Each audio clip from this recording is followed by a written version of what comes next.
आज एक ऐसे मामले पर नजर डालते हैं जो ये दिखाता है कि भारतीय कानून में चीजें कितनी गहराई से जुड़ी हो सकती हैं। ये कहानी है रमेश की, जहां एक बहुत ही मामूली सा दिखने वाला झगड़ा देखते ही देखते अपराधों का एक पूरा जाल बन गया। तो सवाल ये उठता है कि एक छोटा सा झगड़ा आखिर कितना बड़ा हो सकता है। रमेश का मामला हमें यही दिखाता है कि जब बात बिगड़ती है तो शायद उसकी कोई सीमा नहीं होती। आइए देखते हैं ये कहानी हमें कहाँ ले जाती है। हर बड़ी कहानी की तरह इसकी भी शुरुआत एक बहुत ही आम सी घटना से होती है, पड़ोसियों के बीच एक झगड़ा। लेकिन ये कोई मामूली झगड़ा नहीं था, ये बस एक शुरुआत थी। जगह थी लखनऊ का एक आम सा मोहल्ला। एक तरफ था रमेश, जिसे अपने गर्म मिजाज के लिए सब जानते थे, और दूसरी तरफ था उसका पड़ोसी राजू। किसी छोटी सी बात पर दोनों में कहासुनी हो गई, बस एक आम बहस। और बस यहीं से हालात काबू से बाहर होने शुरू हो गए। जो बहस सिर्फ जुबानी थी, वो अब एक खतरनाक मोड़ लेने वाली थी। अपराध के इस जाल की पहली परत अब हमारे सामने आने वाली थी। बात इतनी बढ़ गई कि रमेश ने अपना आपा खो दिया। गुस्से में उसने चाकू निकाला और सीधा अपने पड़ोसी राजू पर हमला कर दिया। सोचिए, एक पल में एक साधारण झगड़ा एक जानलेवा हमले में बदल गया। अब देखिए, कानून की नज़र में ये कोई छोटी मोटी बात नहीं है। इसे भारतीय दंड संहिता की धारा 307 के तहत हत्या का प्रयास माना जाता है, और ये इतना संगीन जुर्म है कि इसकी सज़ा 10 साल से लेकर उम्र कैद तक हो सकती है। लेकिन कहानी यहीं नहीं रुकी। जब राजू की पत्नी शांति अपने पति को बचाने के लिए बीच में आई, तो रमेश का गुस्सा उस पर भी उतरा। उसने शांति को जान से मारने की धमकी दे डाली। मतलब अपराध की एक और कड़ी जुड़ गई।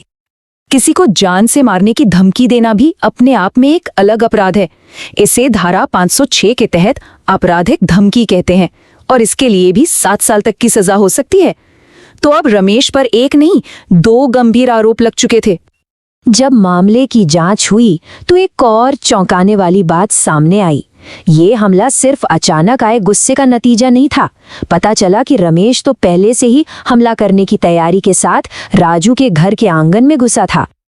इसे कानून की भाषा में कहते हैं हाउस ट्रेसपास, यानी घर में जबरदस्ती घुसना, वो भी चोट पहुंचाने की पूरी तैयारी के साथ।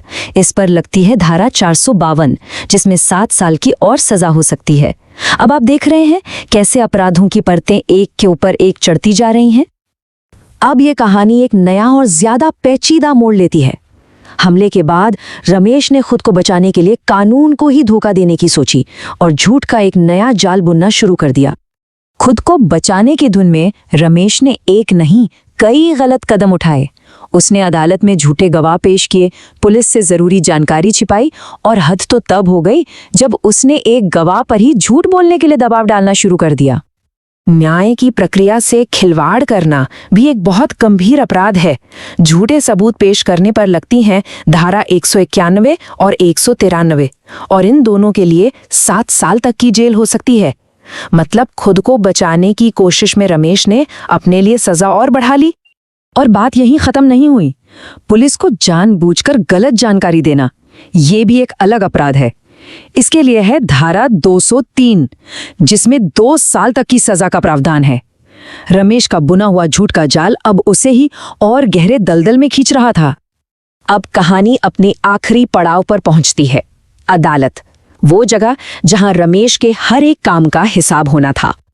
कोर्ट में सरकारी वकील ने एक बहुत जरूरी बात रखी।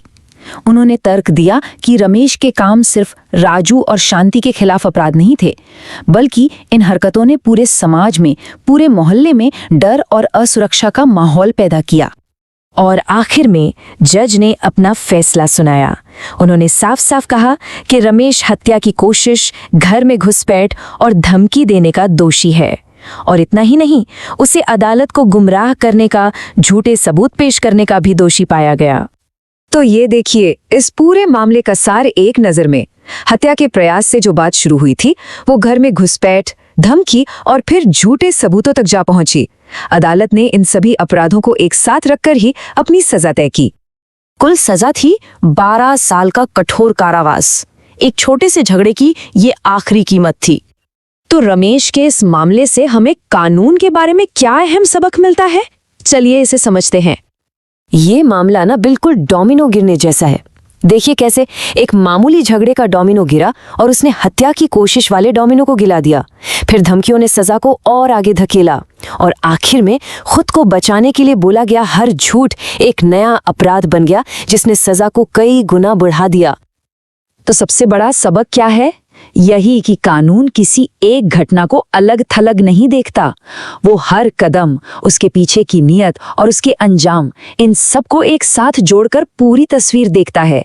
एक अपराध दूसरे को जन्म देता है और सजा भी उसी हिसाब से बढ़ती चली जाती है।